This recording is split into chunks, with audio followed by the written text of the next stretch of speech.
अस्सलाम वालेकुम जी। Lecture 4 start करते हैं KF1 FR1 का। अच्छा जी, ये लेक्चर 3 कल हमारा था। ये क्वेश्चन किया था हमने, ठीक है।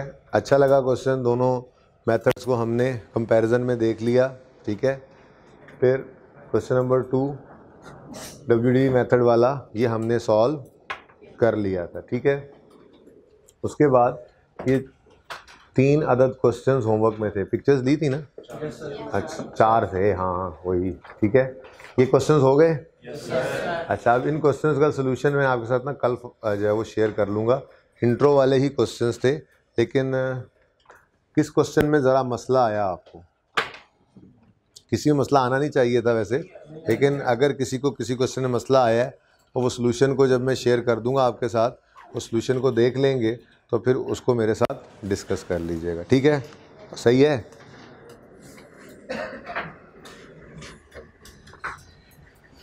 आज हम स्टार्ट करना चाह रहे हैं एक्सचेंज ऑफ फिक्स्ड एसेट्स। वो मुझे मिल नहीं रहा और मुझे मिल गया है। कोशिश मेरी बिल्कुल यही है कि जिन बच्चों ने इंट्रो पढ़ी थी उनको उसका फ़ायदा ही नज़र आए, क्वेश्चंस भी उसी तरह से ही हों। लेकिन इस क्वेश्चन के पढ़ने से पहले ज़रा एक सादा सा क्वेश्चन वैसे ही अपनी एग्जांपल बना के पहले वो कर लेते हैं, ठीक है। एक्सचेंज ऑफ एसेट क्या है?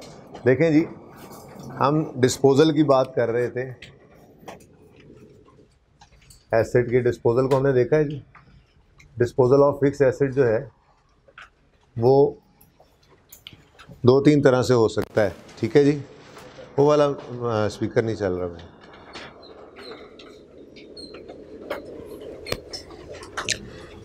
डिस्पोजल ऑफ फिक्स एसेट हमने अभी तक देखा थ्रू सेल हो रहा है। मार्कर भी सही नहीं है भाई। थ्रू सेल,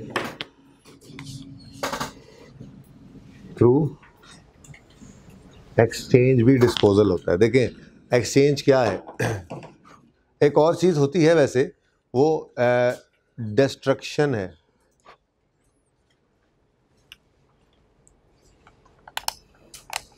अब भाई यहाँ से बंद हो गया, पहले ऑन था।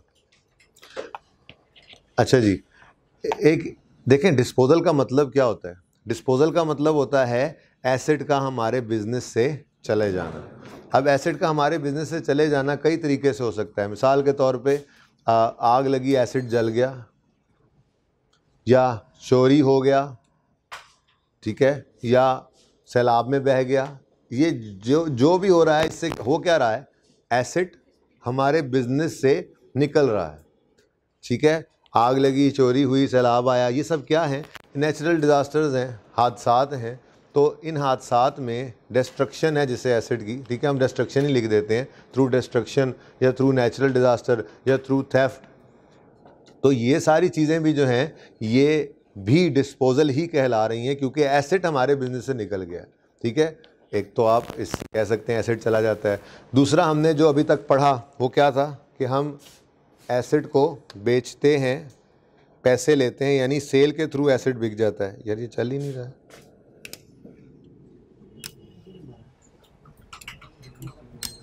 भाई पॉज कर दें ज़रा आप। अच्छा जी, मैं अर्ज कर रहा था कि disposal of fix asset through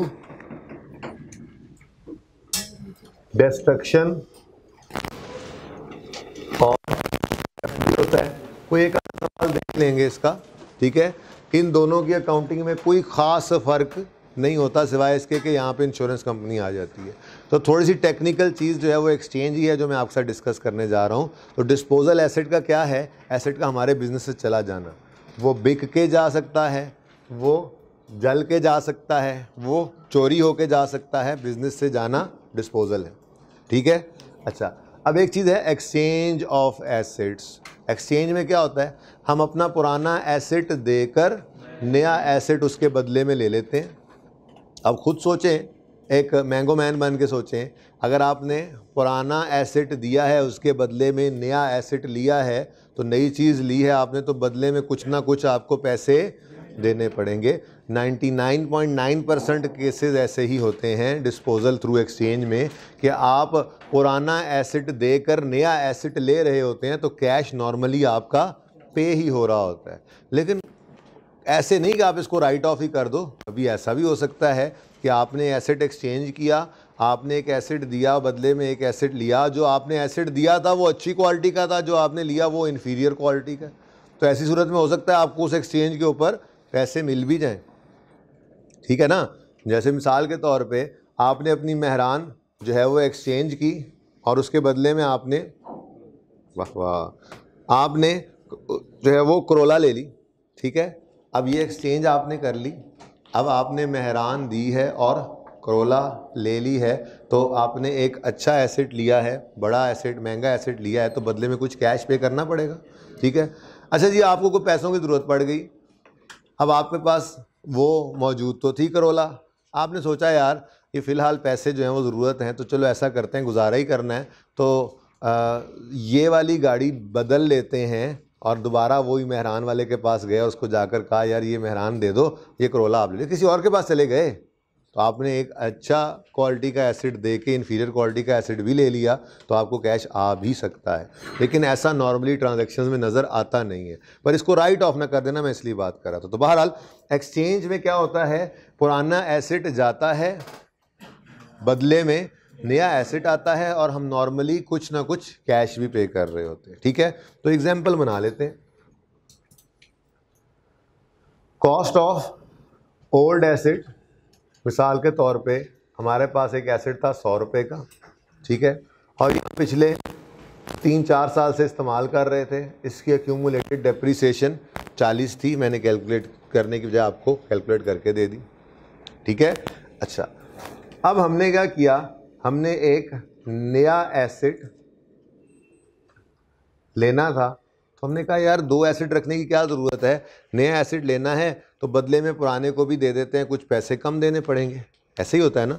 तो नए एसेट की जो कीमत थी वो तकरीबन 150 रुपये थी, ठीक है। तो हमारे पास हम अपना ना एसेट लेकर गए दुकानदार के पास, ठीक है।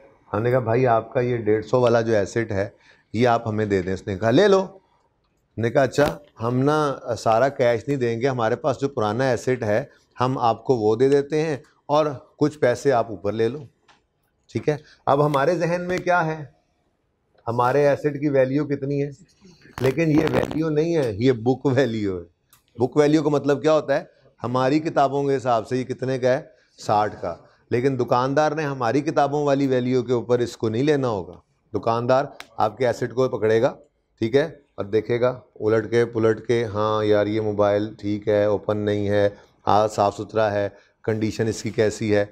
मोबाइल विद मोबाइल एक्सचेंज करते हैं ना, पुराना मोबाइल दे के नया ले रहे हैं मोबाइल अगर, तो फिर उसने क्या करना है, उसने अपने हिसाब से आपके पुराने मोबाइल को, पुराने एसेट को एक कीमत एलोकेट करनी है। उसको कहा जाता है ट्रेड इन अलाउंस। क्या कहा जाता है जी?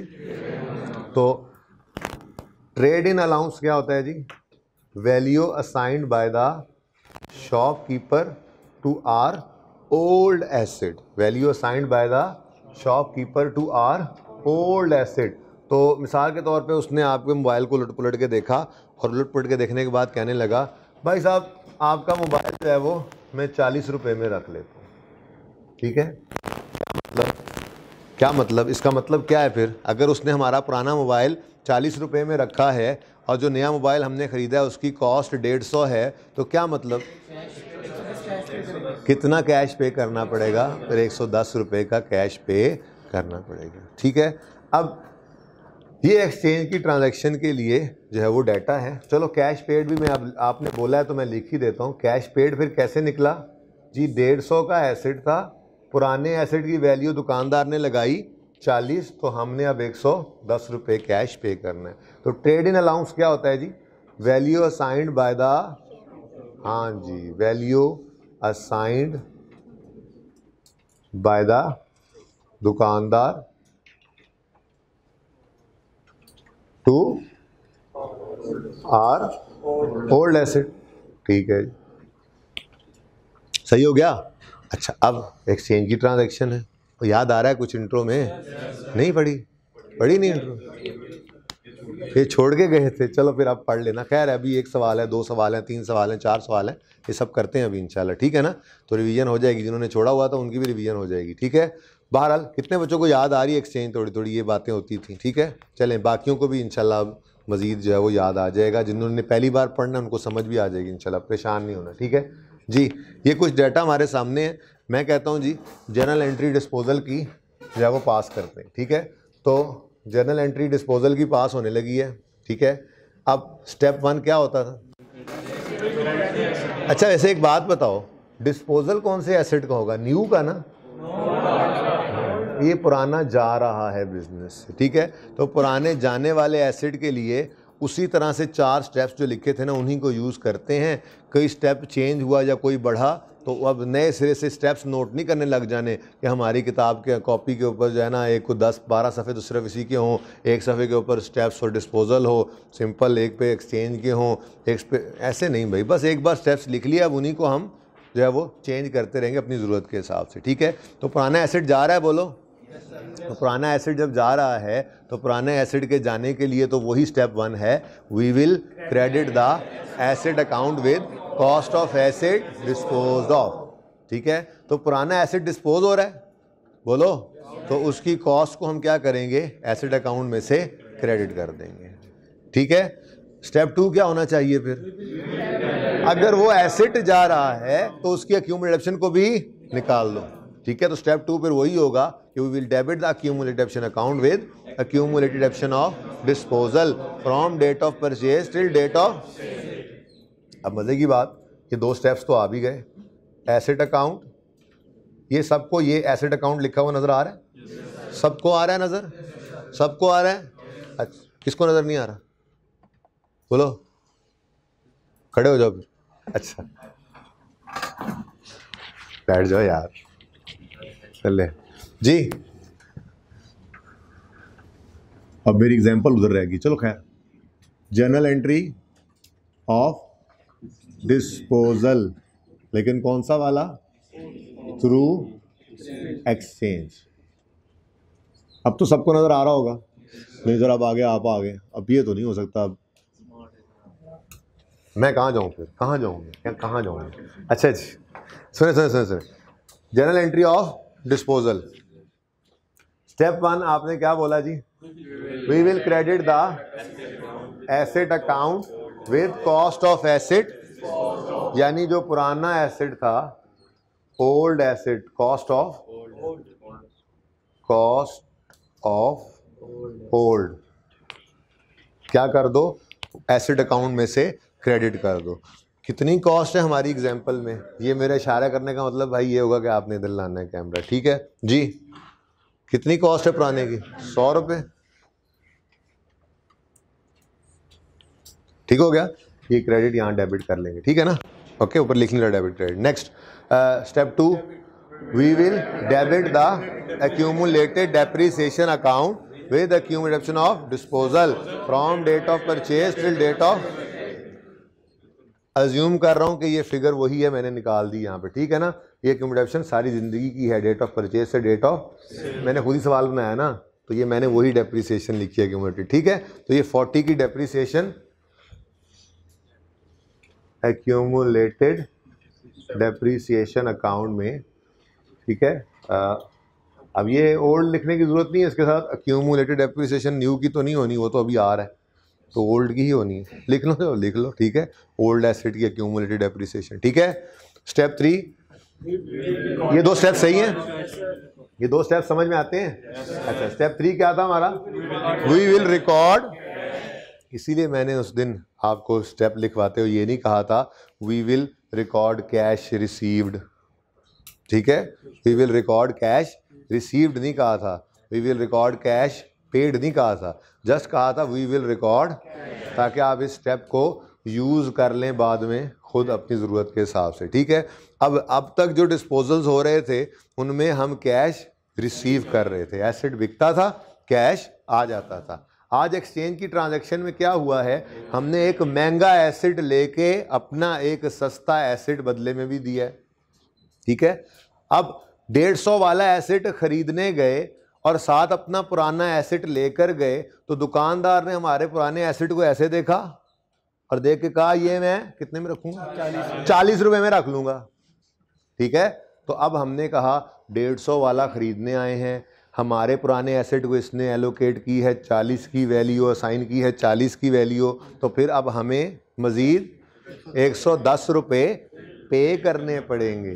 तो थी तो वही एक्सचेंज डिस्पोजल की ट्रांजैक्शन ही, लेकिन आज कैश रिसीव नहीं हो रहा, आज कैश क्या हो रहा है, तो वी विल रिकॉर्ड कैश। ठीक है, कोई मसला नहीं है। अब तक कैश रिसीव करते आए थे तो कैश डेबिट कर रहे थे, आज कैश पे करने लगेंगे तो कैश क्या कर देंगे, क्रेडिट कर देंगे। ठीक है जी, तो कैश अकाउंट 110 रुपए से क्रेडिट। ठीक है, सही है ना। अच्छा, एक्सचेंज की ट्रांजैक्शन में कैश रिसीव भी हो सकता है, मैंने आपको बता दिया, उसको बिल्कुल ही राइट ऑफ ना कर देना कि ऐसा तो कभी होता ही नहीं है, लेकिन नॉर्मली ट्रांजैक्शन ऐसी ही होती है एक्सचेंज में। पुराना एसेट जाता है, नया चूंकि आता है, तो नए एसेट की वैल्यू ज़्यादा होती है, तो हमें कुछ ना कुछ बदले में कैश भी देना पड़ता है। ठीक है, सही है। Okay, step 1 we will credit the asset account with cost. Step 2 we will debit accumulation account with its accumulated. Step 3 we will record। आज तक डेबिट हो रहा था, आज क्या हो गया, क्योंकि आज इस डिस्पोजल की ट्रांजैक्शन में हम एक्सचेंज कर रहे हैं, पुराना डिस्पोज तो कर रहे हैं, बदले में नया आ भी रहा है, तो कुछ हमें रिजल्टेंट कैश पे करना पड़ गया, तो इसलिए कैश पेमेंट के ऊपर तो कैश नहीं क्रेडिटिंग होना। ठीक है, ओके।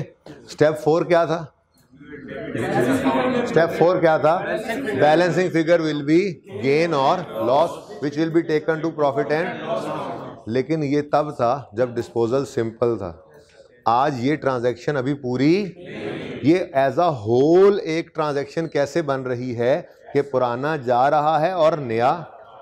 हम इसको यूं नहीं कह सकते कि हम पुराने का डिस्पोजल अलग रिकॉर्ड कर लें, नए का एडिशन अलग रिकॉर्ड कर लें। क्यों, क्योंकि ये एक्सचेंज की ट्रांजैक्शन है। निशानी क्या है, पुराने एसेट ने कुर्बानी दी है, पुराने एसेट ने कुर्बानी दी है। 150 वाला एसेट अब हमें 110 में क्यों मिला है, 40 रुपए की वैल्यू हमारे पुराने एसेट को असाइन की गई है। तो एक्सचेंज की ट्रांजैक्शन एज अ होल पूरी कब होगी, जब पुराने का जाना रिकॉर्ड हो और उसी ट्रांजैक्शन में नए का। तो स्टेप 1 में पुराने की कॉस्ट निकाल दिया एसेट अकाउंट से, स्टेप 2 में उसकी एक्यूमुलेशन भी निकाल दी हमने, स्टेप 3 में हमने कैश पेड भी रिकॉर्ड कर लिया, लेकिन स्टेप 4 आज बैलेंस फिगर नहीं निकालनी, आज नए एसेट का आना भी रिकॉर्ड करना है। ठीक है, तो फिर स्टेप 4 में हाँ एसेट अकाउंट को डेबिट करेंगे कॉस्ट ऑफ न्यू एसेट्स। ठीक है, और वो कितनी है जी, 150। तो बस एक स्टेप एडिशनल ऐड हुआ, मतलब उधर उधर मैं मार्कर उठाने जाऊं फिर नहीं फॉलो करना। ठीक है, ओके, पढ़ाने जाऊं फिर करना है। अच्छा, क्या कह रहा था मैं, देखें स्टेप 1 ये, स्टेप 2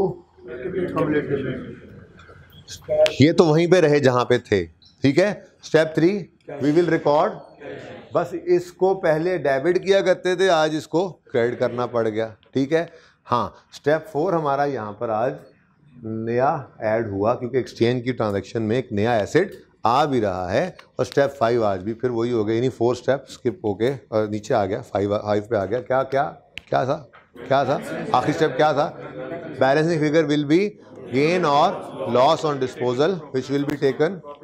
जी किस तरफ आ रहा है, डेबिट साइड में 20 रुपये का लॉस आ रहा है, ये स्टेप 5 बन गया। तो प्रॉफिट एंड लॉस अकाउंट में बैलेंसिंग फिगर ले जाओ, गेन है लॉस है, भाई लॉस है, गेन जिसने बोला गेन नहीं है भाई, ये लॉस है, क्योंकि प्रॉफिट एंड लॉस डेबिट हो रहा है। ठीक हो गया, देख रहे हैं भाई।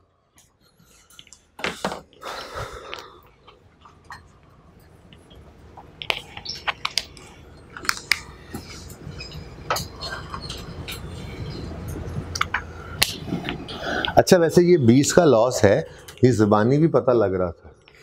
इधर देखो, मैंने मिटा दिया था जान के, इधर देखो, इधर देखो, मतलब भाई आप भी देखें, आ गए इधर, मेहरबानी। 60 हमारे हिसाब से इस एसेट की वैल्यू है 60, दुकानदार ने इसकी वैल्यू लगाई 40, तो हमारी 60 वाली चीज़ को जब ये 40 में रख रहा है तो हमें 20 रुपये का नुकसान ही हो रहा है ना। तो ये ज़बानी भी पता लग रहा था। ठीक है, एक बात तो ये इम्पोर्टेंट है एक्सचेंज में। डन, सही है। अच्छा, अगली बात, अगर सवाल में कैश पेड की फिगर ना गिवन होती तो भी हमारी ये ट्रांजैक्शन परफॉर्म हो जाती? नहीं, अगर कैश पेड की फिगर हम निकालें ही ना, फिर ये ट्रेड इन अलाउंस है ना, ये ट्रेड इन अलाउंस हमारी इस डबल एंट्री में कहाँ नज़र आ रहा है? ये 40, ये तो इत्तेफाक से वो सेम हो गया है। इसको चेंज कर लेता हूँ मैं, आपको कंफ्यूज तो ना हो। ट्रेड इन अलाउंस जो है ना वो 35 कर लो, ठीक है। ये 35 हुआ तो उधर फिर 115 पे किया आपने, ये 25। चलो अच्छा, मैंने ज़रा चेंज कर दिया थोड़ा सा, ऐसे ही एक जैसी फिगर दो। देखो 25 का लॉस कैसे आ रहा है? हमारी 60 वाली चीज़ के दुकानदार ने 35 दिए नहीं है, लगाए हैं, दिए नहीं है। हमारी 60 वाली चीज़ के को 35 में रखा है उसने, तो 25 का क्या हो गया हमें नुकसान। ये बात समझ आ रही है? अच्छा, मैं ये कह रहा था कि ये 35 रुपये का ट्रेड इन अलाउंस है, ये 35 का ट्रेड इन अलाउंस हमारी इस जर्नल एंट्री में कहीं नज़र आ रहा है? यानी ये ट्रेड इन अलाउंस हमारी जर्नल एंट्री ऑफ एक्सचेंज में नहीं आता, ठीक है। लेकिन इंपॉर्टेंट फिगर इसलिए है, अगर जो कभी कॉस्ट ऑफ न्यू ना गिवन हो या कैश पेड की फिगर ना गिवन हो तो हमारा, देखो अब सवाल के अंदर कैश पेड नहीं है, मैंने मिटा दिया, ठीक है। ये तो बैलेंसिंग आया था, 2 क्वेश्चन मार्क्स हो गए, बोलो। अब 2 क्वेश्चन मार्क में तो बैलेंसिंग फिगर नहीं निकल सकती, ठीक है ना। तो फिर एक बात इंट्रो में जो आपने पढ़ी होगी वो क्या थी कि अगर कैश पेड, सवाल में कैश पेड गिवन एक्सचेंज की ट्रांजैक्शन हो और कैश पेड गिवन ना हो तो फिर हम उसको निकाल सकते हैं एक छोटे से फॉर्मूला से। वो फॉर्मूला ही तो हमने लगाया था थोड़ी देर पहले ज़बानी, ठीक है। बोलो इफ, चलो मैं लिख लेता हूँ पहले, इफ कैश पेड और चलो ये जो लिखना है is not, if cash paid is not given in question, it can be calculated using following for। तो अभी कैश पेड ऐसे ही मैंने फॉर्मूला लिख लिया ना, सारे परेशानी वाली शक्ल बना के बैठ गए। और भाई अभी तो कैश पेड आपने खुद ही निकाला था। देखो मैंने आपको कहा भाई आपके पुराने एसेट को दुकानदार ने 40 की वैल्यू असाइन, 35 की वैल्यू असाइन की है, ठीक है, जो आपने जाके दिया है। और जो नया एसेट आप खरीदने गए हैं उसकी कॉस्ट कितनी है? 150। तो आप बताओ आपको कितना कैश पे करना पड़ेगा? ये तो सादा सी बात है, अकाउंटिंग की क्लास में बैठने की भी जरूरत नहीं है, बाहर निकल के भी किसी से पूछ लो, एक सादा आम आदमी बता देगा आपको। क्या आप उसे कहो भाई अगर आपके पास एक एसेट है, एक मोबाइल है, एसेट ना कहो ना, एसेट में मोबाइल को, यार आपके पास एक मोबाइल है, ठीक है, आप वो मोबाइल ऑफिस सेंटर में जाकर एक दुकानदार को दिखाते हो और कहते हो ये मोबाइल रख लो और ये नया मोबाइल मुझे दे दो। जो नया मोबाइल आप लेने गए हो वो 150 का है और दुकानदार ने आपका मोबाइल 35 रुपए में रखा है, तो बताओ भला आपको कितना कैश पे करना पड़ेगा? तो ये बात तो वो भी बता देगा कि जी 150 का नया मोबाइल है, 35 में उसने मेरा पुराना मोबाइल रखा है, तो इसका मतलब मुझे 115 रुपये मजीद पे करने पड़ेंगे। तो कैश पेड का फॉर्मूला तो आपने अभी भी खुद बताया था। तो कैश पेड निकालना हो अगर तो हम क्या करेंगे, cost of new asset minus trade in allowance कर, ठीक है, सही है ना जी। तो कॉस्ट ऑफ न्यू क्या है? Trade in allowance. तो कैश पेड क्या आ गया? अब जैसे ही 115 आया हमारी ट्रांजैक्शन पूरी होगी। लॉस कितना आया? ठीक है। तो अगर कैश पेड की फिगर ना गिवन हो तो हम उसको इस फॉर्मूला से निकाल सकते हैं, ठीक है। अच्छा, एक और सिचुएशन भी आ सकती है, ये लिख लिया।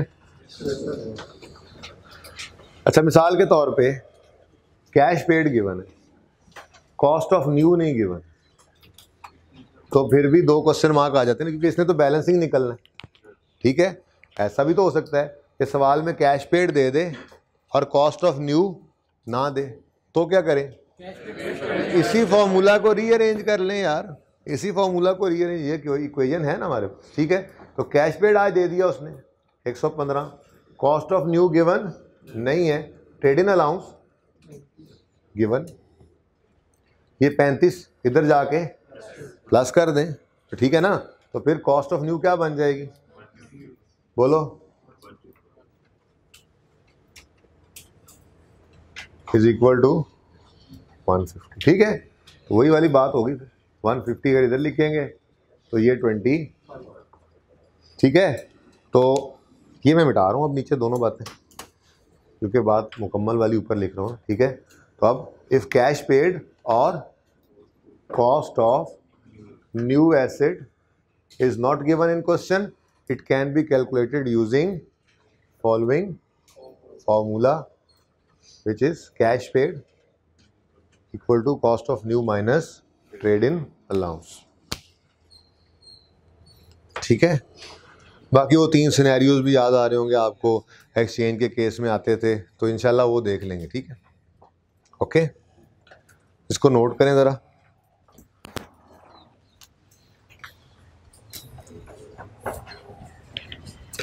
इधर देखें, अब ये 2 एरियाज हैं। ठीक है, एक सुने इधर पॉज कर देना, मैं आपको समझाऊँ। ओके जी, नोट हो गया, ये कोई मसला इसमें तो नहीं है। चलें आए भाई, इधर आ जाए। ये क्वेश्चन बच्चों ने इंट्रो मेरे साथ पढ़ी थी, उनकी नज़र से भी गुजरा होगा। ठीक है, नज़र आ रहा है सबको ये क्वेश्चन? भाई कैमरा में रिफ्लेक्शन तो इधर नहीं पड़ रही, ऊपर की खैर है, ये सबको नजर आ रहा है। सवाल क्या है जी? Mister Kasim owns a mobile Nokia 3310 which he purchased on, यहाँ से आवाज़ आ रही है ना स्पीकर से, which he purchased on 1 April 2012 for 3000। On 1 January 14 he went to office centre where he saw a Samsung Galaxy, he said oh what a beautiful mobile it is. ऐसे बोलेगा नहीं, ये कहेगा ओह What a beautiful mobile it is। अच्छा, अब ऊपर लिखा हुआ है It bore a price label of 50,000, उसके ऊपर टैग लगा हुआ था 50,000 का। He immediately decided to exchange the old sick mobile with the new one। और गया दुकानदार के पास ऐसे सीना तान के और बोला मुझे सैमसंग गैलेक्सी चाहिए। उसने कहा ठीक है ले लो। नहीं कहा लेकिन ये बता दूं 3310 भी बदले में तुम्हें देना है, तो मुझे लगता है तुम्हें कुछ पैसे देने पड़ जाएंगे मुझे। तो ऐसा नहीं है। बहरहाल जब उसने अपना 3310 काउंटर पे रखा, पुराने वाला 3310 था ना, वो वजनी वाला, ठीक है, जो लड़ाई शड़ाई हो जाए तो वहाँ भी इस्तेमाल हो जाता था। The value assigned by the shopkeeper, तो दुकानदार ने उसके मोबाइल को देखा और देकर कहा ठीक है इसको मैं रुपया 1200 में रख लूँगा। ठीक है, तो the value assigned by the shopkeeper to old mobile was 1200 only. तो ये 1200 क्या है भाई?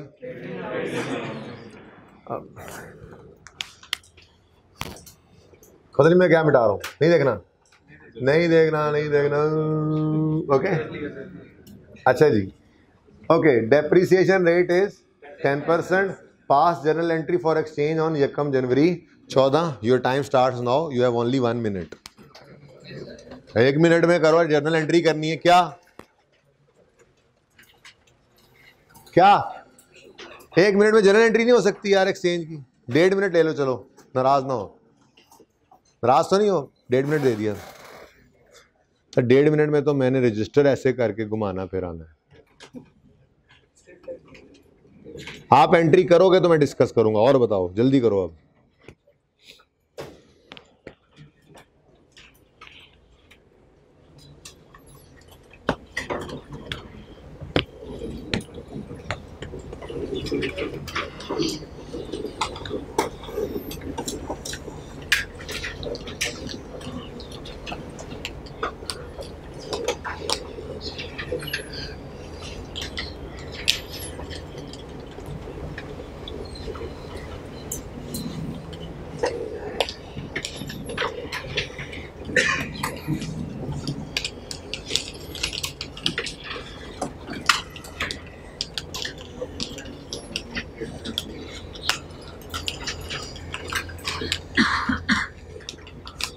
जी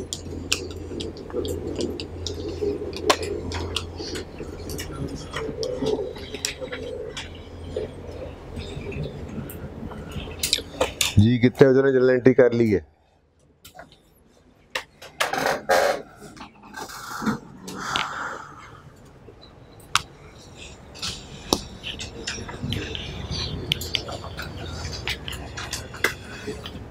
रजिस्टर की तरफ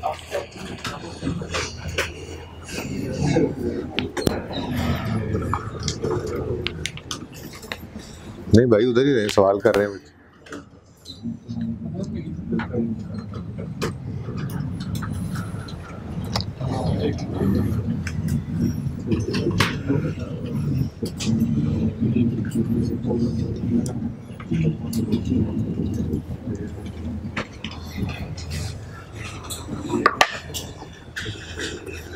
जल्दी कर लें जी, इतना तो काम नहीं था।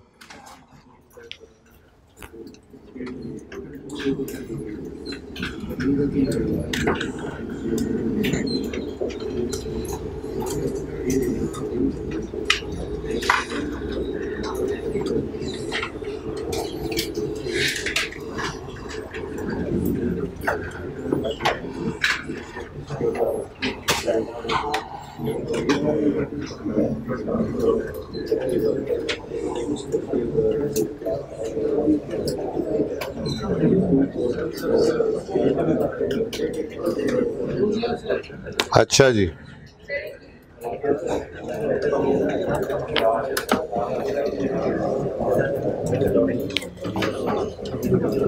ओके बस करें अभी तो देखें जी। एक्सचेंज की transaction, step 1, we will credit the asset account with cost of asset disposed of, यानी ओल्ड की कॉस्ट। ठीक है जी, ओल्ड पुरानी कॉस्ट नहीं, पुराने एसेट की कॉस्ट, जरा शॉर्ट लिख दिया। ठीक है, तो परचेज्ड 1 अप्रैल 12 को हुआ था, खरीदा था हमने 3000 का, तो ये 3000 क्या है जी? पुराने एसेट की cost. Step 2, we will debit the accumulated depreciation account with accumulated depreciation of disposal from date of purchase till date of, bracket में ही कर लेते हैं, आसान सी तो जो है वो कैलकुलेशन है। 3000 एसेट की कॉस्ट है और 10% रेट ऑफ डेप्रीसिएशन है। ये आ गई 1 साल की डेप्रीसिएशन, ऐसे निकालते थे ना। ठीक है, इसको अब हमने मल्टीप्लाई करना है जितनी ज़िंदगी इस मोबाइल ने हमारे साथ गुजारी थी। ठीक है, तो 1 अप्रैल 12 को ये हमारे पास आया था। ठीक है, और खैर जो हाँ ऑन 1 जनवरी 14, और 1 जनवरी 14 को ये हमने क्या कर दिया? डिस्पोज कर दिया। ठीक है, तो 1 अप्रैल 12 से 31 दिसंबर 12 तक, वैसे गिनती के लिए कह रहा हूँ, 31 दिसंबर 12 तक 9 महीने बन गए, फिर 31 दिसंबर 13 तक, और 31 दिसंबर 13 या 1 जनवरी 14 एक ही बात है। ठीक है, तो यहाँ पे किसी ने कल ऐसा सवाल कुछ किया था मेरे ख्याल से, खूब सच बच्चा था ना, तो यार आपने फिर बाद में याद ही नहीं कराया मुझे। नहीं हो क्या गया, बाकियों ने तो सवाल ज़हन में आ गया होना है ना, अब अभी याद करवाना है मुझे। ठीक है, इसके बाद अच्छा, तो क्या बात कर रहा था मैं? हाँ, 1 साल और 9 महीने, 1 साल और यानी 1.75 ईयर्स। डायरेक्ट लिख दूं या ऐसे लिखूं, date of purchase, date of sale, कुछ जरूरत है इसकी? तो डायरेक्ट लिख दूं 1.75 इंटू 1.75 ईयर्स। ठीक है जी, तो आंसर क्या आ गया? 525। ठीक है जी, छोड़ो यार, छोड़ दो। ठीक है, अच्छा जी, 525। अब वैसे देखा जाए तो हमारे इस एसेट की जो वैल्यू है वो 2475 है हमारी किताबों के हिसाब से, लेकिन उसको रखा उसने कितने में? 1200 में। तो लॉस है, ये तो पता लग गया, लेकिन छोड़ो, हम तो अपने स्टेप्स को परफॉर्म करते हैं। ठीक है ना, तो step 1, we will credit the asset account with cost of asset disposed of. Step 2, we will debit the accumulated depreciation account with accumulation of disposal from date of purchase till date of sale. ठीक है जी। Step 3, we will record cash. अब cash पे होगा या receive होगा? 50,000 वाला Galaxy ले रहे हो और आपके मोबाइल को वो 1200 में रख रहा है, तो अल्टीमेटली आपको तो कैश पे करना ही पड़ेगा, ठीक है। तो कितना कैश पे करोगे? जो पे करोगे वो क्रेडिट करोगे। लेकिन सवाल में कैश पेड गिवन नहीं है, गिवन नहीं है, गिवन नहीं है, ठीक है। तो सवाल में कैश पेड गिवन, अगर नहीं गिवन है तो कोई मसला नहीं, ट्रेड इन अलाउंस तो गिवन है। 1200 रुपये क्या है? Trade in allowance. फिर कॉस्ट ऑफ न्यू एसेट किधर है भला? ये कॉस्ट ऑफ न्यू एसेट। तो अगर ये दोनों चीज़ें गिवन है तो कैश पेड तो बड़े सिंपल तरीके से निकल सकता है। 50,000 वाली चीज़ है नई, पुराने को उसने 1200 में रखा है, तो फिर 48,800 रुपये सिर्फ पे करना पड़ेगा। 1200 रुपये तो 3310 की वजह से बच गए ना, ठीक है जी। तो कैश पेड यहाँ निकाल लो, ठीक है। 50,000 माइनस 1200 क्या आ गया जी? 48,000। तो ये सब काम ऐसे पर्चे में नहीं करने, ये तो मैंने ऐसे ही लिख दिया। देखो मैं यहाँ लिखने भी लगा था ब्रैकेट में, ठीक है। तो कॉस्ट ऑफ न्यू निकालने के लिए बाहर अब यहाँ पे निकाल लिया है, तो सॉरी कैश पेड की फिगर 48,800, ठीक है। स्टेप 1 एसेट अकाउंट में से पुरानी कॉस्ट गई। स्टेप 2 इसकी एक्यूमुलेटेड डेप्रिसिएशन भी गई। स्टेप 3 कैश पे हुआ तो उसको भी रिकॉर्ड कर लिया हमने। Step 4 balance figure will be gain or loss. नहीं, एडिशनल स्टेप क्या था? नया एसेट आया भी है, इसी ट्रांजैक्शन का हिस्सा है, तो फिर एसेट अकाउंट में न्यू की कॉस्ट को डेबिट करना है, और वो है 50,000 रुपये। अब स्टेप 4 की बजाय 5 में चला गया बैलेंसिंग फिगर, वो क्या है जी? गेन होगा या लॉस होगा। मैंने पहले ही ज़बानी बता दिया था आपको, बज़ाहिर लॉस ही नज़र आ रहा है, लेकिन आपने ज़बानी नहीं निकालना करना, आप ट्रांजैक्शन करें, अपनी बैलेंसिंग फिगर निकालें, ठीक है जी। बोलें 1275 प्रॉफिट एंड लॉस अकाउंट में ये है बैलेंसिंग फिगर, और अगेन ये क्या है? लॉस ऑन डिस्पोजल है, उसकी वजह प्रॉफिट एंड लॉस में ये डेबिट होगा। तो ये सारी ट्रांजैक्शन सारे सवालों में डेबिट रखा ही जान के इसी तरह से हुआ है, ताकि आपको ये थोड़े देर टाइम में याद हो जाए पक्का कि डेबिट तो प्रॉफिट एंड लॉस में लॉस ही होता है। तो कभी क्रेडिट आएगा, हैं ये क्या हुआ, अच्छा गेन आ गया, वरना ऐसा नहीं होता कि डिस्पोजल ऑफ फिक्स एसेट पे हमेशा लॉस ही आना, ये ना समझ लेना जी। ओके,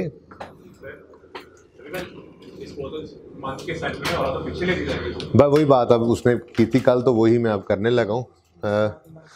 एक सवाल ही अगला कर लो, उसके बाद फिर ये एग्जांपल बताता हूँ, ठीक है। जल्दी से भाई आप इधर फ्रेम लगाएं, ये सवाल बच्चों को नज़र आना चाहिए, ठीक है। अच्छा वैसे इस सवाल में तो ये गिवन था 48,800, लेकिन मैंने ज़रा छुपा दिया था, ठीक है जी। जी क्वेश्चन नंबर 2 कर दें।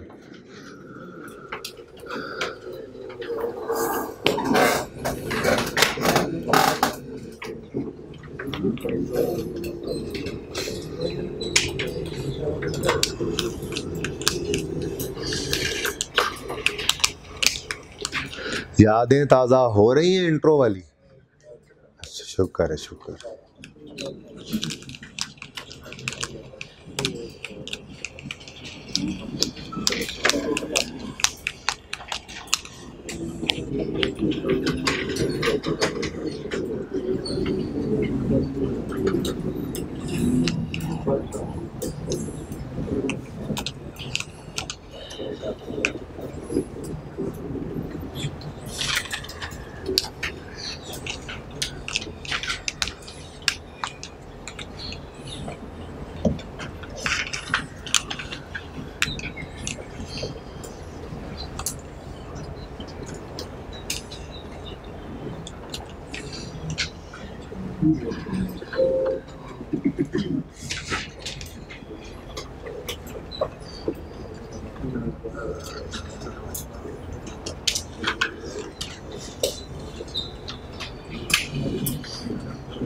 होगी ट्रांजैक्शन तो।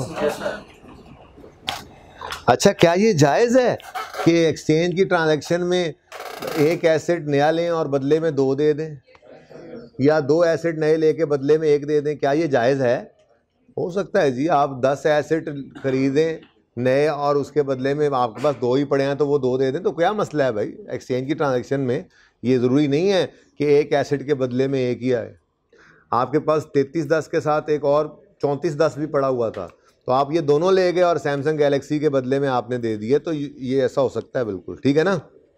3410 भी होता था नहीं, सॉरी।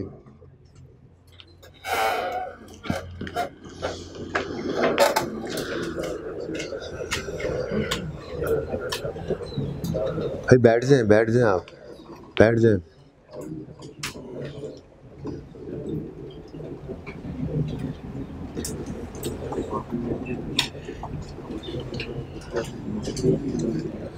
कितने बच्चों ने ये ट्रांजैक्शन कर ली है? अच्छा, इन बच्चों ने ये ट्रांजैक्शन किया और बाकी डंकी वर्क कर रहे हैं। चलो कर लें डंकी वर्क।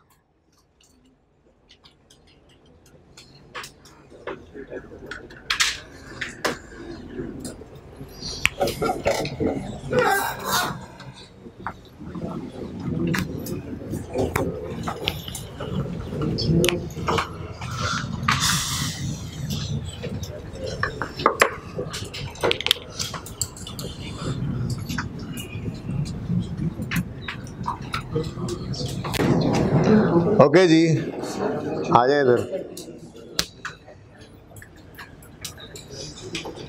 चलो जल्दी करो, जल्दी करो, आधा मिनट, 30 सेकंड और हैं। तो बच्चे कह रहे हैं वो होगा सवाल, 1 मिनट दे दो बस। आखिर तक पढ़ते तो ये दिन ना देखना पड़ता।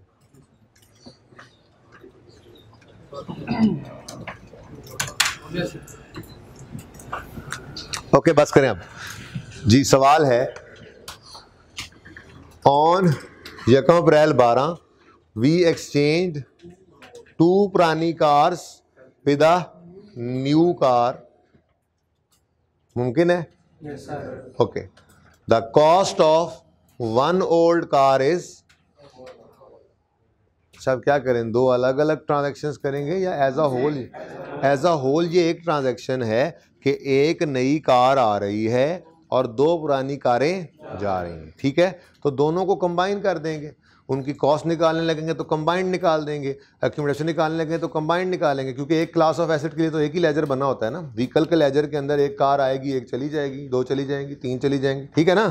ओके अच्छा, आगे कहता है these were purchased 4 years back, ठीक है, that is 1 April 2008। The trade in allowance यानी एक्सचेंज अलाउंस, ये ट्रेड इन अलाउंस का दूसरा नाम है, याद रखना, पर्चे में दोनों तरह से आ सकते हैं नाम। ये नो एक्सचेंज अलाउंस है आपका, ये कौन सा अलाउंस है? ट्रेड इन अलाउंस का दूसरा नाम एक्सचेंज अलाउंस है, ठीक है। भाई कहाँ तक लगा हुआ है ये फ्रेम इस वक्त? एंड तक? वो यहाँ तक, ये यहाँ तक लगा हुआ है, तो बस फिर यहाँ तक लगाना है ना यार। ओके जी, किधर गया? ट्रेड इन अलाउंस, देखे ना, ये पढ़ रही है जुमला, ये यहाँ तक जा रहा है, तो ये यहाँ तक जा रहा है तो फिर वहाँ तक नज़र नहीं आएगा बच्चों को जी। द ट्रेड इन अलाउंस यानी एक्सचेंज अलाउंस इज 180,000 पर कार, ठीक है। तो एक गाड़ी का 180 ट्रेड इन अलाउंस है, लेकिन हम तो दोनों को कंबाइंड रखेंगे पुरानियों को, तो फिर इंटू 2 कर देंगे, 360 हो जाएगा, ठीक है। The cost of new car is 12 lakh, rate is 10% straight line, ठीक है।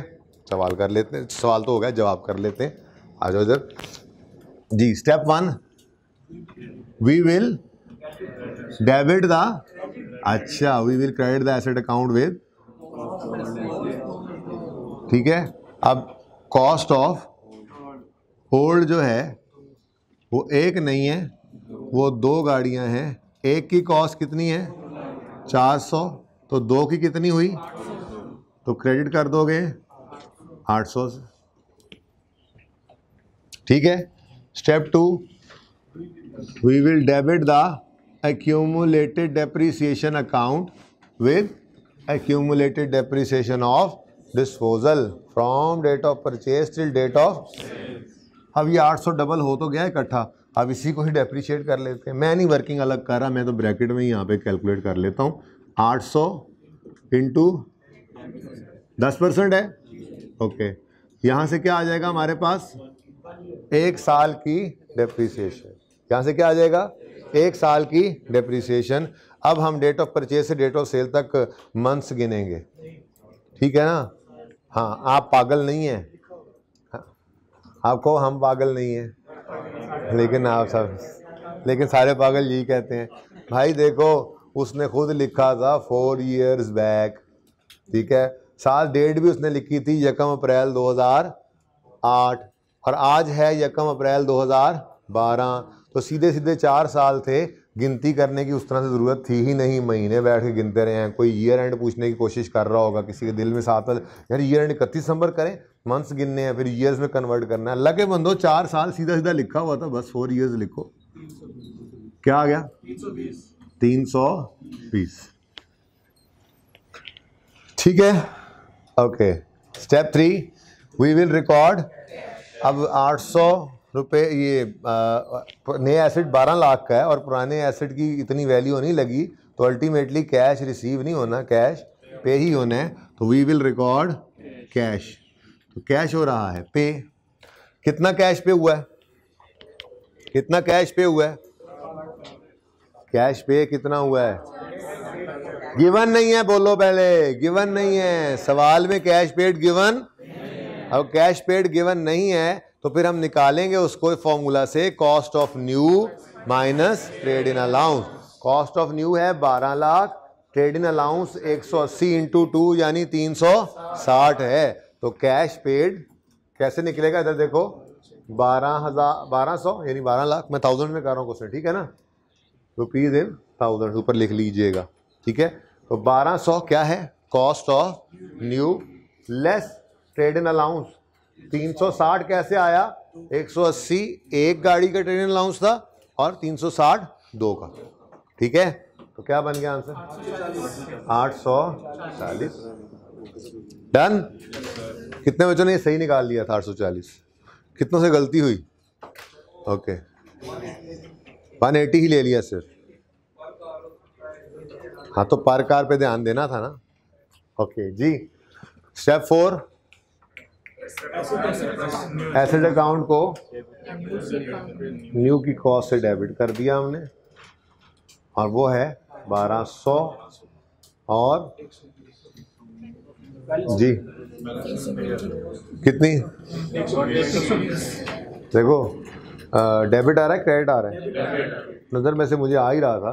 देखो ना, ये कोई 480 के करीब हमारे एसेट की वैल्यू नज़र आ रही है, बुक वैल्यू देखें तो, लेकिन उसने सिर्फ 360 दिए हैं उसके, तो फिर हमें नुकसान ही हो रहा है ना, ठीक है। बाहर छोड़ें इस बात को, ऐसे थोड़ी देखना है हमने। बैलेंस शीट किस तरफ आ रही है? डेबिट साइड पे। कितनी? 120। तो डेबिट साइड पे प्रॉफिट एंड एंट्री की हद तक तो ये भी ठीक है, लेकिन पता होना चाहिए प्रॉफिट एंड लॉस में डेबिट लॉस होता है, तो लॉस ऑन डिस्पोजल आया, ठीक है, ओके।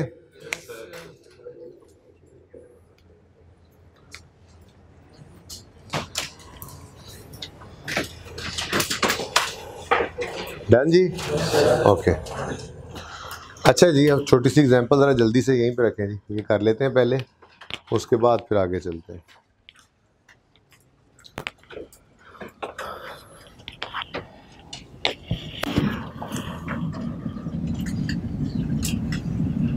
अज्यूम कर लेते हैं जी, हमारा ईयर एंड है 31 दिसंबर 2021।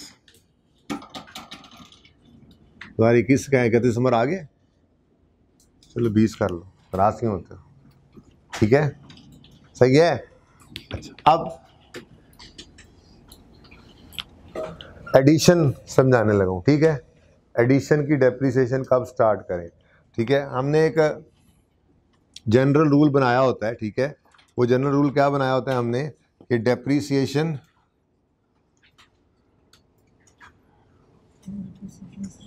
फुल मंथ, ठीक है, ऐसे कर लो यार, पुरानी बातें तुमने याद रखी हैं। फुल मंथ अच्छी बात है ऐसे। Full month depreciation is charged in the month of addition. अपनी आसानी के लिए अकाउंटेंट्स ये रूल इसी तरह से, ये नॉर्म इसी तरह से रखते हैं, एनुअल पे नहीं जाते, मंथली बेसिस पे चले जाते हैं। क्या कि जिस महीने में आपने एसेट ख़रीदा है उस महीने उसकी पूरे महीने की डेप्शन चार्ज कर लें, ठीक है। हाँ, फिर उसको बराबर सराबर करने के लिए आखिरी महीने में जब बेचेंगे तो फिर पूरे महीने की डेप्शन नहीं लेंगे, ठीक है। अब थोड़ी सी बात जहन में ये आती है कि जी मिसाल के तौर पे हमने एक एसेट खरीदा 15 को, आपने कहा जी फुल मंथ चार्ज कर दें डेप्रीसिएशन, यहाँ पे आपने पूरा महीना चार्ज कर दिया, और आखिरी महीने में चार्ज ना करें, लेकिन वो आखिरी महीना भी आखिरी दिन बिका तो वो भी आपने चार्ज करवा दिया। अभी बताता हूँ। तो ये 15 दिन की डेप्रिसिएशन तो ज़्यादा चार्ज हो गई, जितना तो इस्तेमाल ही नहीं हुआ था। तो भाई उसका जवाब ये है क्या भाई, डेप्रिसिएशन एक एस्टीमेट है, तो एस्टीमेट में थोड़े बहुत दिनों का फ़र्क चलता रहता है। हम दिनों को गिनने बैठ जाएं तो फिर हम यही काम करें अकाउंटेंट्स डेप्रिसिएशन की कैलकुलेशन, और तो फिर दुनिया में हमारा को काम ही ना बचे। क्योंकि ये एक एस्टीमेट है तो थोड़ा बहुत प्लस माइनस इसमें इजाज़त होती है, एस्टीमेट्स के अंदर अकाउंटेंट्स को अलाउ होता ही है इतना सा, ठीक है ना। सही है। बहरहाल वो बात मज़ीद अभी समझ आएगी जब, तो क्वेश्चन रेज होने से पहले ही मैंने कहा चलो क्वेश्चन का आंसर कर दें। तो ईयर एंड 31 दिसंबर है, अज्यूम करता हूँ मैंने एक एसेट ख़रीदा है, एडिशन की बात हो रही है ना, ठीक है। एडिशन के केस में क्या होता है जी, डेट ऑफ परचेज होती है ना। तो डेट ऑफ परचेज है एसेट की, मिसाल के तौर पे 1 मार्च 2020। तो क्या फ्रैक्शन हम लगाएंगे डेप्रीसिएशन की कैलकुलेशन में? डेप्रीसिएशन कैलकुलेशन के लिए क्या फ्रैक्शन लगाओगे? जनवरी और फरवरी नहीं लेना, मार्च पूरे का पूरा आ गया 10/12, ठीक है। अगर यही एसेट मैं 20 मार्च को ख़रीदूं तो क्या करूं? नहीं यार, आधे महीने से ज़्यादा गुजर गया है तो क्या करें? फिर भी पूरा महीना ले लें। क्यों? क्योंकि हम फुल मंथ डेप्रीसिएशन चार्ज कर देते होते हैं एडिशन वाले महीने में, ठीक है। तो 20 मार्च वो ही आया, 2 3 4 5 6 7 8 9 10 19 तक तो ऐसे ही आया ना, जब 20 के साथ भी यही हो रहा था, ठीक है ना। तो 20 मार्च को एसेट खरीदा तो 10/12, ठीक है, और सही है। 30 मार्च को खरीदा, अब तो फंस गए। 30 मार्च को फिर भी 10/12, क्यों? Full month depreciation is charge in the month of, चाहे वो 30 को भी आया है, हमने क्या करना है इसको 10/12 मार्च का पूरा महीना डेप्रीशिएट कर देना है। लेकिन एक एक्सेप्शन बन गई, और वो एक्सेप्शन है 31 मार्च 2020, क्योंकि क्लोजअप है ना, पता है, क्योंकि अकाउंटिंग के अंदर 31 मार्च का मतलब 1 अप्रैल भी होता है। देखिए ये दोनों डेट्स इंटरचेंजेबली यूज़ हो रही होती हैं। तो जब 31 मार्च आएगा तो हम इसको कह सकते हैं कि जी ये 31 मार्च का मतलब तो, और इसका मतलब तो 1 अप्रैल 2020 भी होता है। इसलिए ये 31 मार्च वाले महीने में ना डालो, इसको अप्रैल कर लो, ठीक है। दोनों जो यूज़ हो जाते हैं। तो सिर्फ इस केस के अंदर कि अगर आपका एसेट 31 मार्च को आया है तो आप इसको फिर 1 अप्रैल से डेप्रीशिएट करना शुरू करना, मार्च के महीना डेप्रीशिएट मत करो, ओनली एक्सेप्शन। वरना देख लो इससे एक दिन पहले भी आया तो पूरा महीना हमने डेप्रीशिएट कर दिया। क्लियर? ठीक है। अच्छा, दूसरी चीज़ है जी डिस्पोजल। तो फिर अगर हमने एडिशन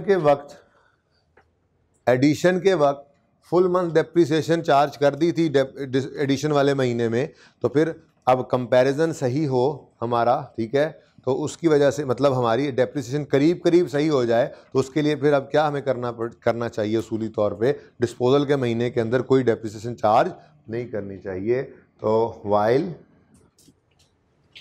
नो डेप्रीसिएशन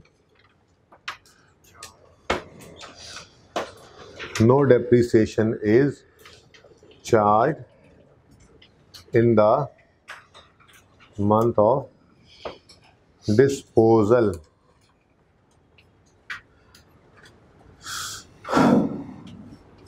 इसी को ही आगे बढ़ा लेते हैं फिर, है डिस्पोजल के केस में तो डेट ऑफ सेल होगी ना।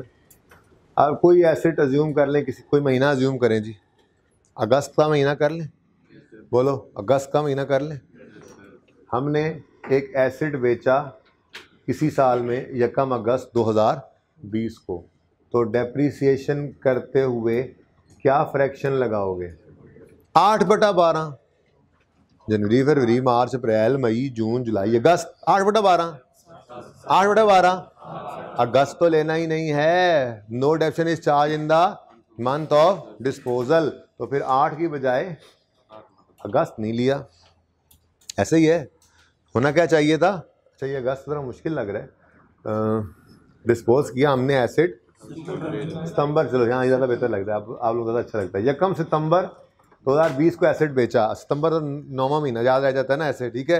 ये मार्च का महीना, जून का महीना, सितंबर का पेपर शेपर होते हैं कभी हैं ऐसे, तो ये सितंबर, यकम सितंबर 2020, तो सितंबर 9th मंथ है, ठीक है। तो अब फ्रैक्शन 9/12 लगा दें, नहीं 10 नहीं हो, खौफ करो, ठीक है जी। 9/12 नहीं, क्यों, क्योंकि no depreciation is charge in the month of disposal, तो सितंबर लेना ही नहीं है। कितने महीने डेप्रिशिएट करेंगे इस एसेट को, अगर ये यकम सितंबर 2020 को हमारे से निकल कर जा रहा है बिजनेस से, तो हम इसको 9th मंथ इसका डेप्रिसिएशन में नहीं डालेंगे, इसको कितने महीने डेप्रिशिएट करेंगे। और अगर ये 20 सितंबर को जाए, 20 सितंबर 20 को, तब भी 8/12, क्यों, no depreciation is charge in the month of disposal.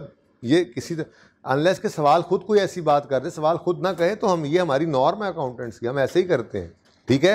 अच्छा अगर 29 सितंबर 2020 को ये चला जाए तो 8/12, क्यों, no depreciation is charge in the month of disposal, ठीक है जी। हाँ अगर ये 30 सितंबर को जाए तो इसका मतलब यकम अक्टूबर भी होता है, तो फिर यकम अक्टूबर ही समझ लो ना इसको, ठीक है। तो ये एक एक्सेप्शन बन गई।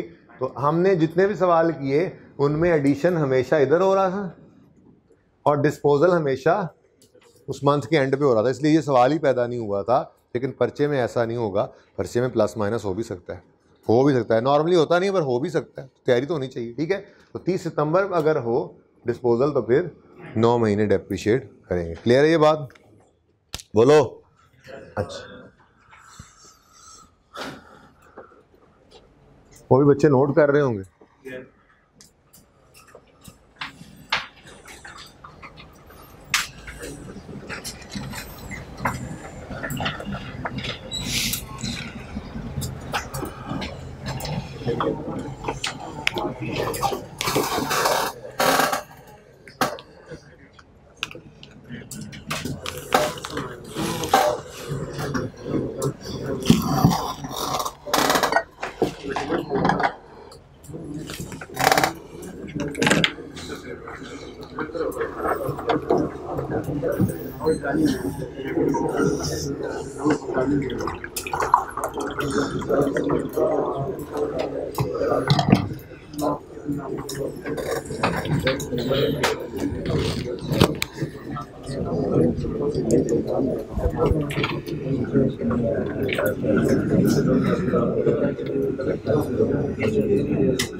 जी आ जाएंगे।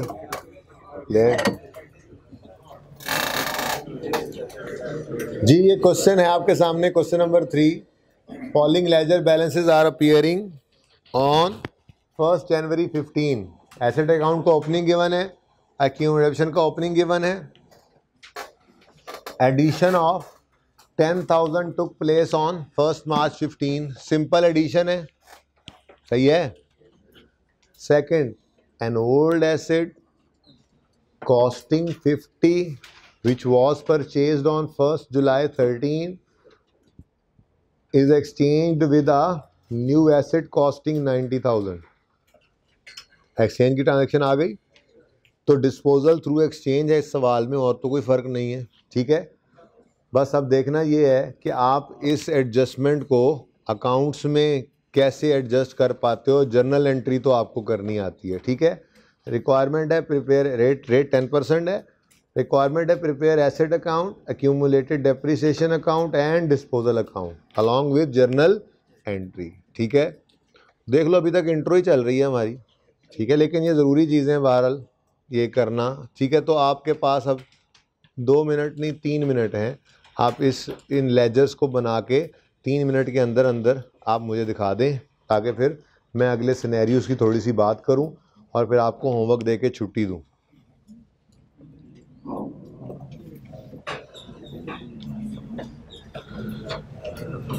जो आप दूसरी क्लास है ना गुलबर्ग वाली, वो बस आपसे एक सवाल पीछे रह गई थी अब कल तक, आज इंशाल्लाह वो मिल जाएगी।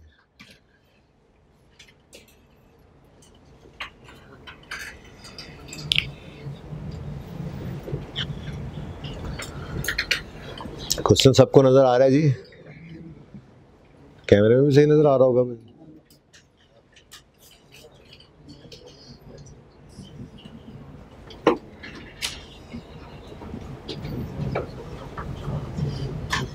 बैठ जाया करें, जब इधर लगा दिया फ्रेम तो बैठ जाए, जब चेंज करना होगा फिर उठा करें, ऐसे खड़े ना रहा करें।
लास्ट मिनट है जी।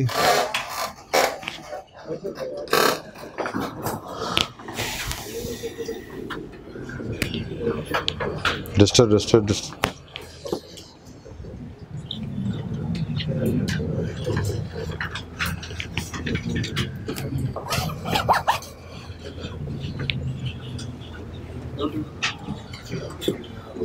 ठीक है।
जी भाई ले आए इधर कैमरा।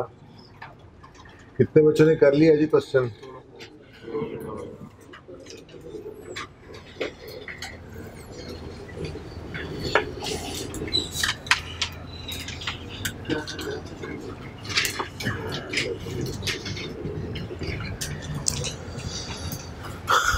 ओके जी, अब बाकी साथ साथ देख लीजिएगा, ठीक है, पता तो चल ही जाएगा कि सही जा रहे थे या नहीं। चलें आ जाएं, अब मिलके करते हैं सवाल जी। Following ledger balances are appearing on 1 January 15, यकम जनवरी 15 पे एसेट अकाउंट का ओपनिंग कितना आ रहा है? 2 लाख। मैं थाउजेंड्स में करूंगा जी, 200। एक्यूमुलेटेड डेप्रिसिएशन का ओपनिंग कितना आ रहा है यकम जनवरी 15 पे? 80,000। थाउजेंड्स में कर रहा हूँ, 80 लिख लिया मैंने, ठीक है, done. Next, addition of 10,000 took place on 1 March 15। हाँ जी, एडिशन की एंट्री क्या होगी? एसेट डेबिट कितने से?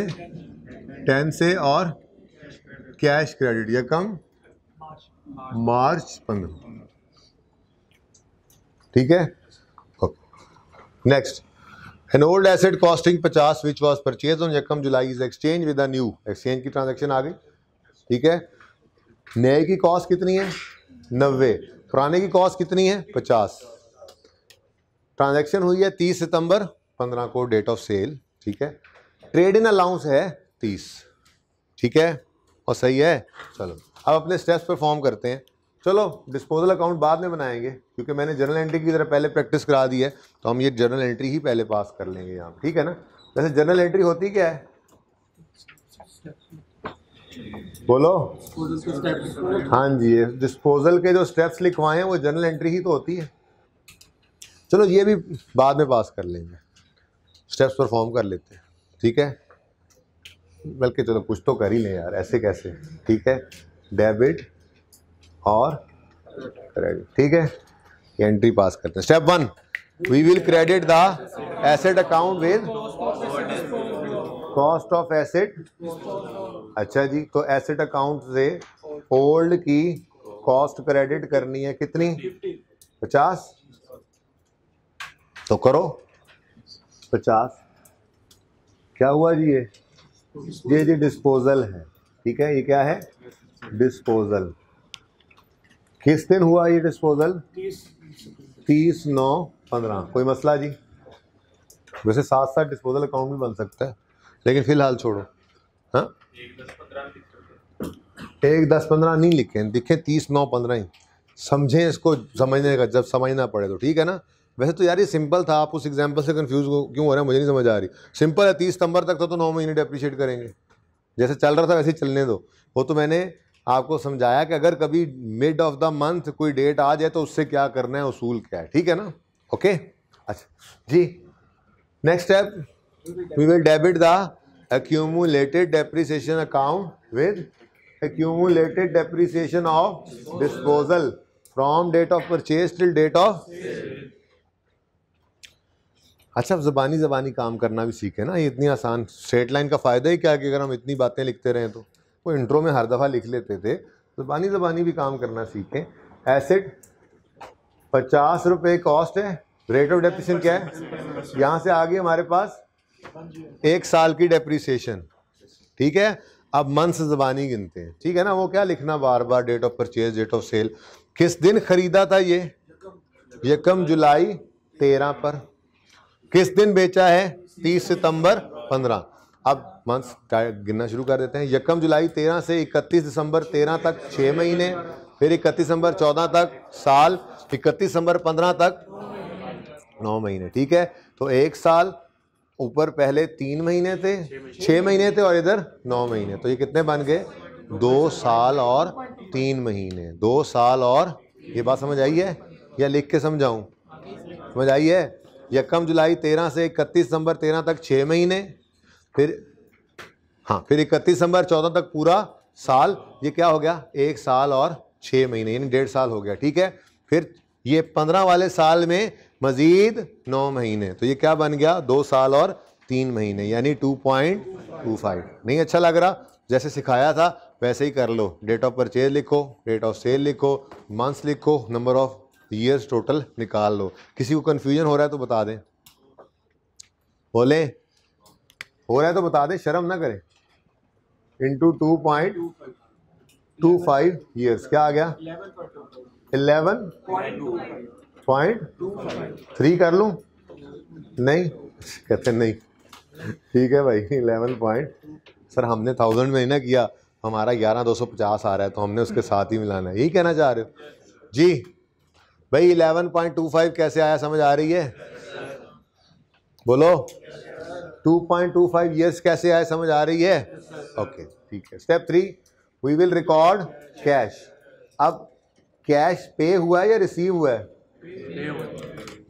देखो नया एसेट जो है वो 90 का है और पुराना हमने पहले कभी खरीदा था 2.5 साल 2.25 साल पहले 50 का, तो जाहिर सी बात है कैश तो पे करना पड़ेगा ना, ठीक है। लेकिन मसला क्या है, कैश पेड सवाल में गिवन तो कोई मसला नहीं, इसका तो फॉर्मूला में आता है। कैश पेड कैसे निकालेंगे? Cost of new less trade in allowance, सवाल में ट्रेड इन अलाउंस तो गिवन, ठीक है ना। हमारा एसेट जो है उसको दुकानदार ने कितनी वक़्त दी? 30 रुपए की। हम जो नया एसेट खरीदने गए हैं उसकी कॉस्ट कितनी है? 90। तो अगर 90 वाली चीज़ हम लेने गए और हमारी पुरानी चीज़ को वैल्यू असाइन हुई है 30, तो फिर हमें कितने मिले? 60। सॉरी हमें कितने पे करने पड़ेंगे? 60। तो ये 60 कैसे आया है? Cost of new less trade in allowance. तो यही ब्रैकेट में, अब फार्मूला ब्रैकेट में ही आ गया। अब ये नहीं अब पर्चे में लिखते रहेंगे बैठ के cost of new minus trade in allowance, ये कैश पेड निकलेगा, पहले अंग्रेजी लिखेंगे फिर वो अल्फाज लिखेंगे फिर वहाँ से आंसर निकालेंगे फिर यहाँ लिखेंगे, फिर तो यही काम करते रहेंगे। अब फार्मूला लिख लिया ना एक बार, आपके रजिस्टर पे आ गया, बस दैट्स इट। अब पर्चे में ये करना, ठीक है। कितना? 60। ओके। स्टेप 4 बोलो।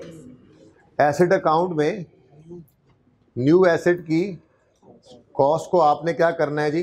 डेबिट करना। अच्छा ये देखो, ये तो मैंने क्रेडिट कर दिया था, ये वाला डेबिट मुझे आपने याद नहीं कराया, ये भी कर दे। 11.25 एक्यूमुलेटेड डेबिट, ये इसको फिलहाल बाद में कर लेते हैं, ठीक है। सेकंड इम्पैक्ट एंड पे जी। एक काम करें ना, फिलहाल डिस्पोजल की जर्नल एंट्री करें या, ठीक है। तो पहले अकाउंट बना रहे थे, चलो मैंने कहा आज पहले जर्नल एंट्री कर लेते हैं, खैर ठीक है। अकाउंट नहीं बना रहा अभी जी। ये क्या हुआ जी? डिस्पोजल हुआ, कोई वर्किंग आज मैंने नहीं की, ब्रैकेट में ही काम कर दिया था ये, ठीक है। 30 9 15 9 पे बड़ा जोर देते हो तुम, पंजाबी खाली 9 पे। अच्छा जी ओके, ये दोनों स्टेप्स आ गए, ठीक है। कैश का अकाउंट बना नहीं रहे इसलिए कैश का क्रेडिट होना हमें नजर नहीं आ रहा, ठीक है। स्टेप 4 में एसेट अकाउंट को डेबिट करो 90 से, कितने से जी? नए की कॉस्ट है, ठीक है। तो 90 से एसेट अकाउंट क्या हो जाएगा? डेबिट हो गया, डेबिट। अब यहां पर लिखना डिस्पोजल ही है, लिखना डिस्पोजल ही है, ठीक है। क्यों? क्योंकि अच्छा ये डिस्पोज नहीं हो रहा, आप ये समझने के लिए इसे डिस्पोजल लिख दो। देखो मैं थोड़ी देर के लिए, एंट्री तो बहुत आसान है ना, इसलिए एंट्री को साइड पे करता हूँ, बल्कि ज़रा मुझे बैलेंस फिगर निकालता कि इसको साइड पे कर दें। बैलेंस फिगर किस तरफ आ रही है? डेबिट साइड पे 8.75 प्रॉफिट एंड लॉस। ये आसान थी ना इसलिए इसको मैं साइड पे कर रहा हूँ, ठीक है जी। ये आपने सफ़ा ये समझे लपेट दिया, ये आपको नज़र नहीं आ रही, डन। क्योंकि ज़रा मुश्किल काम है वहाँ पे अब डिस्पोजल अकाउंट को एड्रेस करना, तो इसलिए मैं उस तरफ जा रहा हूँ, ठीक है ना। ये आप पर्दा डाल दिया, पर्दा डालूँ आप समझेंगे पता नहीं गलत हो गया, ठीक है। ये देखें, ये लपेट दिया हमने, इसको लपेट के रख दिया, इसको नज़र ना पड़े इस पर, ठीक है। अच्छा जी नहीं, अब स्टेप 1 दोबारा करते हैं। स्टेप 1 एसेट अकाउंट को क्रेडिट करो जाने वाले एसेट की कॉस्ट से, तो डेबिट किसको कर दो? यहाँ क्या लिखोगे? ठीक है, डन। स्टेप 2 एक्यूमुलेशन अकाउंट को डेबिट करो, तो क्रेडिट किसे करोगे? डिस्पोजल को। यहाँ क्या लिखोगे? एक्यूमुलेटेड 15। स्टेप 3 रिकॉर्ड करोगे कैश, तो कैश रिसीव हो रहा है या पे हो रहा है? पे हो रहा है तो कैश क्रेडिट। दूसरा इम्पैक्ट डिस्पोजल में डेबिट, कितना? 60। कैश जैसे निकाला आपने यहाँ ब्रैकेट में लिख दोगे 90 माइनस 30, समझ रहे हो? तो बोलो स्टेप 4 एसेट अकाउंट नए एसेट की कॉस्ट से डेबिट होगा, हो गया डेबिट। दूसरा इंपैक्ट किसको दें? दूसरा इंपैक्ट किसको दें? डिस्पोजल को। अब यहां क्या लिखें? यहां पे भी डिस्पोजल ही लिखना पड़ेगा ना, क्योंकि इस 90 के डेबिट को हमने दूसरे अगेंस्ट क्या क्रेडिट किया हुआ है? डिस्पोजल। और यहां पे भी एसेट अकाउंट ही लिखना पड़ेगा। अब मसला देखो कैसे हल हो रहा है। डिस्पोजल अकाउंट में ये ओल्ड की कॉस्ट है और ये न्यू की कॉस्ट है, ठीक है। ये डिस्पोजल है नहीं, दरअसल ये एडिशन ही है, एडिशन थ्रू एक्सचेंज, ठीक है ना। लेकिन इसको मजबूरन डिस्पोजल क्यों लिखा है? क्योंकि ये एक्सचेंज की transaction as a whole, disposal की ट्रांजैक्शन थ्रू एक्सचेंज जो है इसी का ये पार्ट था, ठीक है। तो यहां पे अगर कोई एडिशन थ्रू एक्सचेंज लिख दे, इवन एडिशन भी लिख दे, तो उसकी गलती कोई नहीं है, वो भी ठीक है। मैंने डिस्पोजल क्यों लिखा है? क्योंकि इस ट्रांजैक्शन के अंदर ये चौथा स्टेप फिर मैं यहां लिख नहीं सकता अगर मैं यहां पे डिस्पोजल ना लिख रहा होता, आपको फिर समझा ना पाता, ठीक है। तो मैं कह रहा हूं ये डिस्पोजल लिखा बिल्कुल सही है। किसी ने एडिशन लिख दिया वो भी बिल्कुल सही है, बस ये 90 हो और इसकी डेट 30/9/15 हो, ठीक है। बाकी ये एडिशन ही है, दरअसल ये क्या है? एडिशन ही है इस एक्सचेंज की ट्रांजैक्शन में, ठीक है। तो कोई डिस्पोजल लिखना चाहे डिस्पोजल लिख के, एडिशन लिखना चाहे एडिशन लिख के, ठीक है। मैंने डिस्पोजल इसलिए लिखा ताकि जैसे ये डिस्पोजल का 50 इधर नजर आ रहा है तो ये 90 इधर से इधर नजर आ रहा हो, इसलिए मैंने डिस्पोजल लिखा। क्लियर है ये बात? और ठीक है, हाथ को खड़ा कर, अच्छा वैसे ही खड़ा हो गया जी। Balancing figure 8.75 profit and loss. तो ये दोनों में से कोई एक काम ही करना होता है, ठीक है ना। तो ये चूंकि आसान था तो मैं फटाफट इधर आ गया, ठीक है, सही है, डन। चलो लें जी, 31 दिसंबर 15 पर इसका तो कैरी डाउन अब निकल आएगा, थोड़ी देर में निकाल लेते हैं, ठीक है ना। इधर 31 दिसंबर 15 पर कैरी डाउन निकालने के लिए पहले डेप्रीसिएशन एक्सपेंस हमें निकालना पड़ेगा। देखो इसकी जरूरत ही नहीं पड़ी आज, ठीक है, वो डायरेक्ट ही कर लिया हमने एक्यूमुलेटेड डिडक्शन की वर्किंग को। तो working 1 on opening excluding, repetition चल रही है ना चीजों की। मेथड कौन सा है? तो फिर opening cost of minus opening cost of into, कोई मुश्किल बात? ओपनिंग कॉस्ट ऑफ ऑल कितनी है? अकाउंट से देखो, इधर नहीं देखना, 200, ठीक है भाई। इस फ्रेम पे रहूं तो फिर नहीं मूव करना, ठीक है ना जी। 200 opening cost of all minus opening cost of disposal कितनी है? 50 इनटू रेट कितना है? ये कितना आ गया? ठीक है। उसके बाद ऑन एडिशन। अब इंपॉर्टेंट बात, एक तो एडिशन है वही सिंपल इंटू 10% इंटू 10/12 0.83, ठीक है। इंपॉर्टेंट नई चीज क्या थी आज? ये डिस्पोजल से ये ना हो कि आप डिस्पोजल, आप अगर हम डिस्पोजल लिखेंगे ना फिर हम डेप्रिसिएशन भी नहीं करेंगे, हमें एडिशन लिखने दें या डेप्रिसिएशन करवाएं। तो भाई मैंने आपको इसलिए कह दिया डिस्पोजल लिखो या एडिशन लिखो, फर्क नहीं पड़ता। बहरहाल ये डेप्रिसिएशन के अंदर आएगा, ये है तो एडिशन ही, नया एसेट आया तो है बिजनेस में, ठीक है ना। तो फिर यहाँ पर ये एडिशन के अंदर डेप्रिसिएशन इसकी आएगी। और 30 सितंबर को आया इसलिए 30 सितंबर को छोड़ो, 1 अक्टूबर ही होगा इसका मतलब, ठीक है ना। अक्टूबर, नवंबर, दिसंबर, डेट बेशक लिखी है 30 सितंबर। डेप्रिशिएट 4 महीने ना कर देना, डेप्रिशिएट कितने महीने करोगे? 3 महीने। कितने बच्चों ने 3 महीने ही डेप्रिशिएट किया था? कितनों ने 4 महीने किया? कितनों ने किया ही नहीं डेप्रिशिएट? माशाल्लाह जी। 2.25 और ऑन डिस्पोजल, एक ही डिस्पोजल है, 50 इंटू 10% इंटू 9/12, 30 सितंबर तक डेप्रिशिएट होगा जी। 3 पॉइंट, इधर क्या देख रहे हो? सवाल देख रहे हो? परेशान हो? रेड शर्ट, ये रेड नहीं है वैसे, जो भी है कलर जी, मैरून है जी। 21.8 डेप्रिसिएशन एक्सपेंस है, डेप्रिसिएशन एक्सपेंस की एंट्री बोलो। Depreciation expense debit accumulated depreciation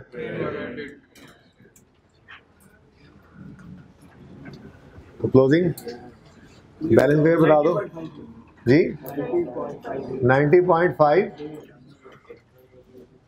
done. कोई मसला? तो नई चीज क्या आई? बस इसको काबू करना सीखो। इधर लिखना है एडिशन में इसको, ठीक है। दूसरा, इसको डेप्रीशिएट भी लाजमी करना है जी। बेटा ये इस ट्रांजैक्शन के अंदर, और यार चुप कर जाओ ना, समझे एक्सचेंज की ट्रांजैक्शन को कहते ही क्यों है। ये सिंपल डिस्पोजल, देखो पहले क्या होता था, हम अलग एक एसेट को बेचते थे सिंपल डिस्पोजल, और एक अलग खरीदते थे। ये ऐसा है नहीं।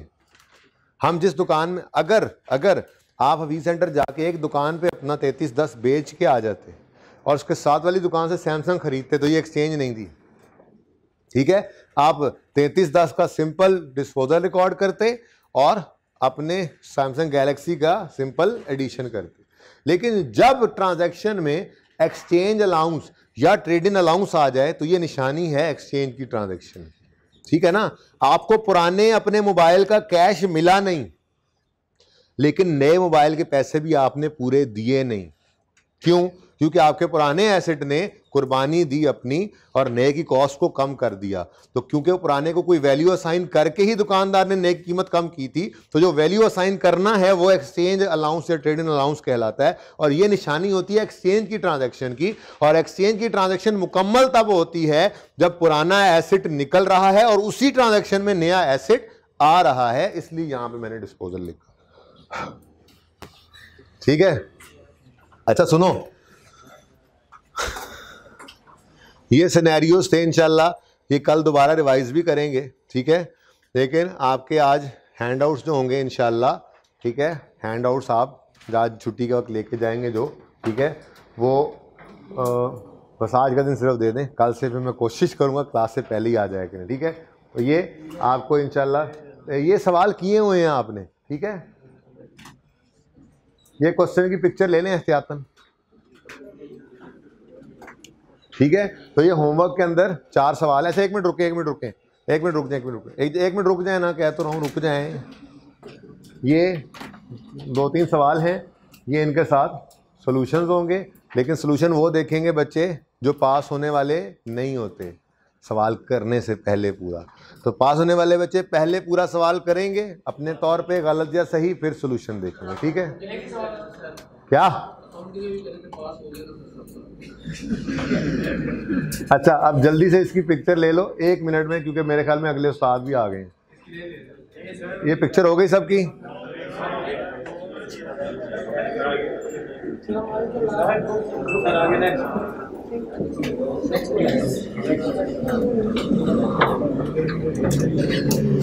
याद आ रहे हैं ये सवाल? इसकी रिक्वायरमेंट ये है कि आप, रिक्वायरमेंट को छोड़ो, इसकी रिक्वायरमेंट ये है कि आपने एक्सचेंज ट्रांजैक्शंस हैं 3 अलग अलग, इनकी जर्नल एंट्री पास करके आनी है। देखते हैं आपको 3 सिनेरियोज याद भी हैं या नहीं, ठीक है। बस आगे सॉल्यूशंस है, ठीक है जी। ओके जी, जिंदगी रही तो कल मुलाकात होगी। 2 सवाल हैं होमवर्क में। अल्लाह हाफिज़।